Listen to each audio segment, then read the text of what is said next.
Hey everybody, I'm Lee with Olsen Equine, and today I've got a tip for all the horse owners. It's going to make your farriers love you. So, whose responsibility is it to make sure your colts are good to work with their feet? You, the horse owner. It is our responsibility to have them ready. So, I've got some quick tips to show you how to do that. Do not ever grab the foot.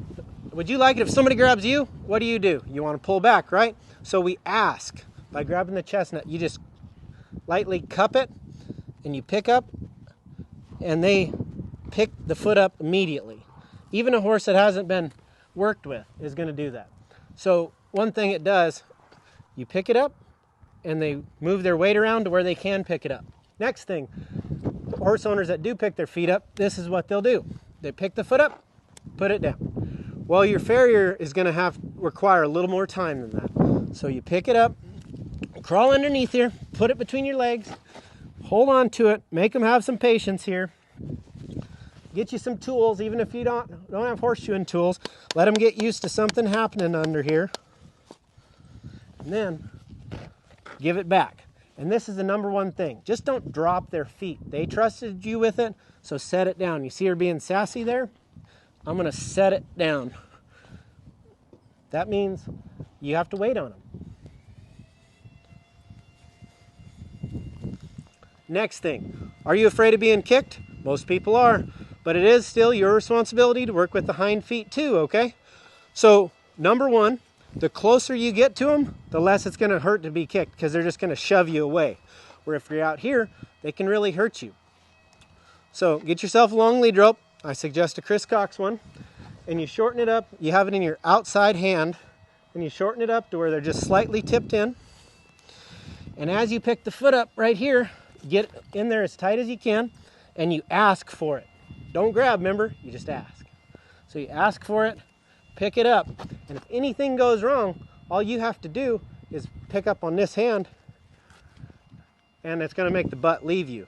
It's very hard for them to kick you when their head is over here, and if you get in trouble, you just pull on their head, and their butt will go away from you.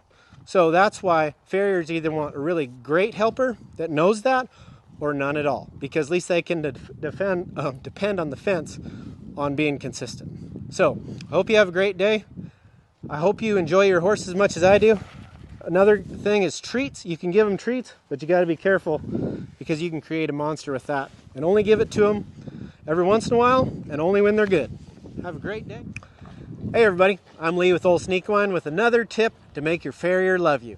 So, as a horse owner, if you got a good farrier, you want to keep him, this is for you. If you're looking for a good farrier, the reason might be because you didn't do this. So, either way, you need to make sure that you have your horses ready for the farrier.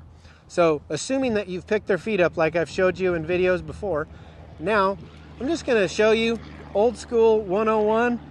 A tired horse is a lot easier to work with than a fresh and sassy horse. So many times people want to get their feet done and then we're going to work them. That's a great way to make your farrier very upset. So the way that I prefer to do it is I have a Chris Cox halter. Richard Winters makes good ones too, ones that fit their face like this so they're not going to hurt themselves too. It's got a long heavy lead rope. So what I'm going to do is I'm going to work her.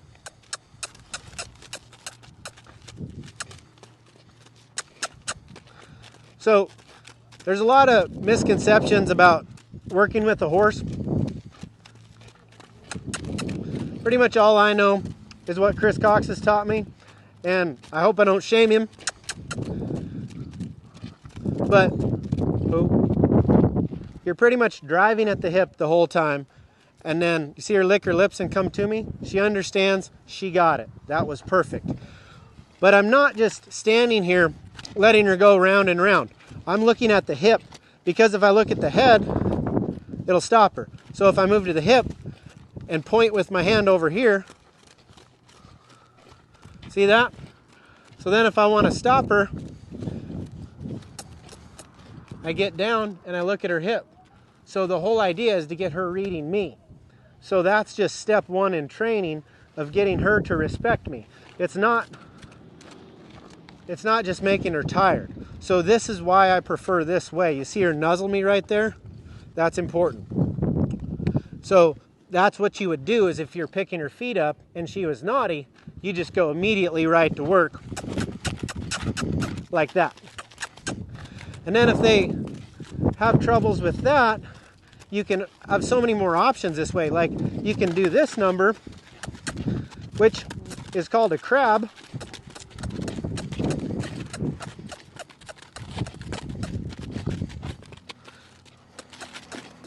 Which makes them ultimately turn all 4 feet around. So that is why I like using a lead rope.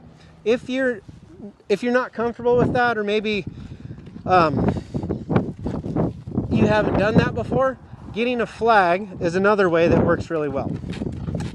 You have to be careful because you can really scare a horse doing this. The only thing I don't like about this is it kind of takes a lot of the horsemanship out, but one thing you can do is you can get a horse tired by doing this. Ooh.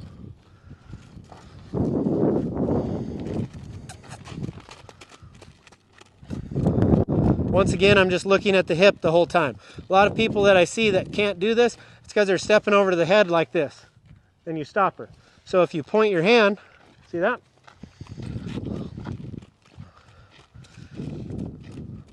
Ooh.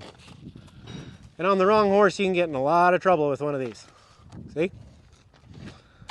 And at the end of the day, if you can't do any of that, get yourself a Priefert walker. You need one anyway. It's got several different programs. Right now we've got some of our good horses walking on it right now. You can walk, trot, lope, switch directions, take a rest. It does pretty much everything but saddle them for you. You should get one. And at the end of the day, your farrier's going to love you, and it's your responsibility as a horse owner anyway, so might as well do it. I hope you have a great day. God bless America.